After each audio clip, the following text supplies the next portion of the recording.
ladies, welcome back to my channel. I'm Stephanie, your self-care strategist, and I wanted to make a journey to self-love series for the month of February since we are in the month of love, and I just wanted to keep that same energy all month long, just not on Valentine's Day. So this video is the third video in that series, so I will link the other two videos down below in the description box. So you can go ahead and check them out. In this video, I am going to be focusing on relationships and how to practice self-love in relationships. So if you are married or you got a significant other, or even if you are single and you just need a reminder to make sure that you focus on self-love even while you're in a relationship, then this video is definitely for you. Ladies, when we get into relationships, we get married, we start having children, sometimes we neglect ourselves. We love to pour into the people around us because I feel like for most of us, the nurturing spirit and just that nurturing part of us is just natural. We always want to take care of others. We always want to make sure that our loved ones are good. And oftentimes this leads us to forget about our own self-love and our own development. And I wanted to make this video to remind you to continue to practice your self-love, even while you're married, even while you're in relationships. I don't think there's anything wrong with that. I think it's very healthy for not only you, but also the relationship as a whole. And so for me, in the beginning of my marriage, I feel like I was a little clingy because I feel like I really didn't have my own passions or my own goals and interests, and I was so into my husband and what he wanted to do, which there's nothing wrong with that, ladies. There's nothing wrong with being interested in being in love and in tune with your spouse and all into what he's got going on and things like that. But in the same breath, it's also still important to make sure that we still have our own passions and we still are going after our own dreams, because I feel like we all have a purpose, we all have different dreams and goals, and I think sometimes when we don't focus on them for ourselves, we kind of lose ourselves, and we don't want that because I don't feel like it's healthy for one person to feel unfulfilled in a marriage. And I also feel like two whole people is what makes a great relationship, is when you are a whole person, when you're not always stressed and not always burnt out and not always have like this self-doubt or this negative energy. I feel like once we continue to personally develop ourselves, this not only makes us better, but it also makes our relationships and the people around us better, because I am a firm believer that we cannot pour from an empty cup. Like when I am filled up, when I feel fulfilled, then my cup overflows, and it's going to overflow to the closest people around me. And so I think it will do us a disservice if we did not pour back into ourselves and practice self-love and continue to love on ourselves. And for me, how I do this is I schedule me time. I'm needing some real hardcore soul searching me time. So just really sitting with yourself sometimes, sitting with your thoughts, writing out your goals, writing out your passions, journaling, meditating, going to therapy, really working on yourself and your inner self so that you can develop, you can continue to forgive, you can make sure that your mental space is always in a positive light. This does not negate that you stop worrying about and you stop pouring into your husband. This also means that you get a chance to check in on yourself as well, because if we are broken or if we are always in a negative space and always have like this stress on us, then that is going to bleed over into the people around us and our relationships around us. So we don't want to forget about ourselves.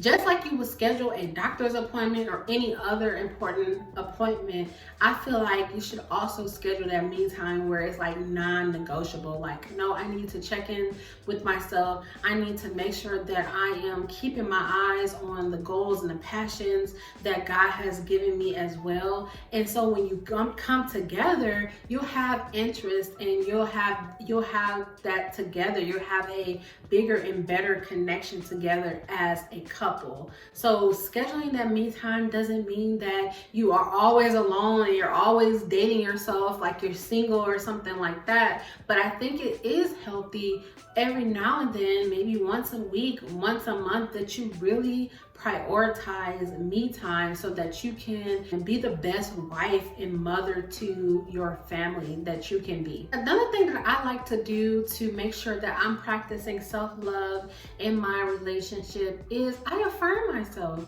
I think there's nothing wrong with receiving compliments from your husband or anybody else, but it's also healthy and it's also so important to compliment yourself. Affirm yourself. To me, when we affirm ourselves, it's a way for us to start to develop a sense of self-esteem about ourselves, so that when we do get that compliment, it's kind of like an added bonus. It's like a cherry on top. You know, it's kind of like oh, okay, thank you. So you'll be able to receive that compliment in a much better way when you've already affirmed yourself. Again, affirmations and compliments from others are great, and we do need that, but we also need to affirm ourselves. It's also good to believe in ourselves. It's also good to speak positive in ourselves. It's also good to have like this positive self-talk that we have with ourselves, because if we don't, then we'll always rely on others to affirm us.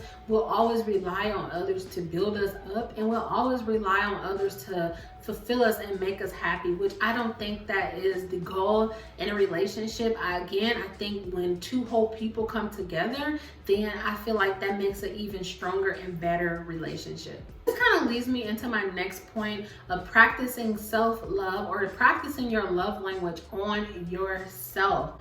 I think there's nothing wrong with loving yourself in a way that you want others to love you, in a way that you want to receive love. Kind of like teaching people or showing people how you want to be loved. Because if we don't know how to love ourselves, if we don't know how to show ourselves love, then it's hard to express what we need and what we want from our husbands if we don't even know it for ourselves. So if we don't know our love language, if we don't know what fulfills us, if we don't know how to communicate with our love language, then it's hard for others to express that to us. The way to really express your love language is to practice it on yourself, and then in turn you can be able to express it to your husband. Or if your love language is words of affirmation like me, then like I said before, it's important to affirm yourself. This is how I feel fulfilled. This is how I feel loved and validated when I am able to receive affirmation. It is what kind of adds to our happiness. And another point is to celebrate yourself, okay? Be proud of yourself. You've come a long way. You have reached milestones. You have gone through a really rough time in your life. You have accomplished your dreams. You have changed your mindset. Celebrate yourself for that. Don't downplay your accomplishments. If you accomplished something, whether it was big or small, you did that, okay? So celebrate yourself. Don't downplay it. Don't hide it from people. Don't dim your light, Celebrate yourself. Let yourself know that you're proud of yourself. Let your light shine. If we have received a blessing or we got an accomplishment, then celebrate yourself freely into the world. It's not bragging, not trying to be better than someone. It's really just because you're proud of yourself. Just like you would celebrate a loved one. That's what, like you would post your kids' graduation. It's like you would post your husband's promotion on Facebook. Post your accomplishments as well. This is a huge way to celebrate yourself. This is a huge way to let the world know and let yourself know that you are proud of yourself. And don't be scared or fearful to talk about what you have accomplished as a woman and what you've been through as a woman as well. And so my last tip on how to practice self-love while in a relationship is to accept and embrace your flaws. I think it's so important to really embrace who we are while we're in a relationship. That way we can be more open and honest with our husbands. And 9 times out of 10, our husband's not even worried about what we are worried about that we don't like about ourselves, because they married us for a reason, right? And so why let our minds take over and just go into this negative space and really dwell on all the negative things that we don't like about ourselves? It's important to just operate out of that, just embracing your flaws, operate out of that confidence. He is really loving you for you, so why can't you do the same for yourself? You know, somebody tries to talk about you, whatever, get to the point where it's like, I know that, but you know what? I'm gonna love it anyway. I'm gonna love who I am anyway. Not even just on the physical, but just who I am as a woman, just internally. Be into a mindset of like, I'm just different, and everybody's different. Everybody has things about them that make us different, because it makes us who we are and it makes us beautiful. So comment down below and let me know if you are in a relationship or you're married, and how do you practice self-love. If this video was helpful for you, let me know also down in the comments below. Thanks so much for watching, and I will catch you in my next video. Bye bye. Mom and Dad's only daughter, do I make you proud? Writing my life in lyrics to yours.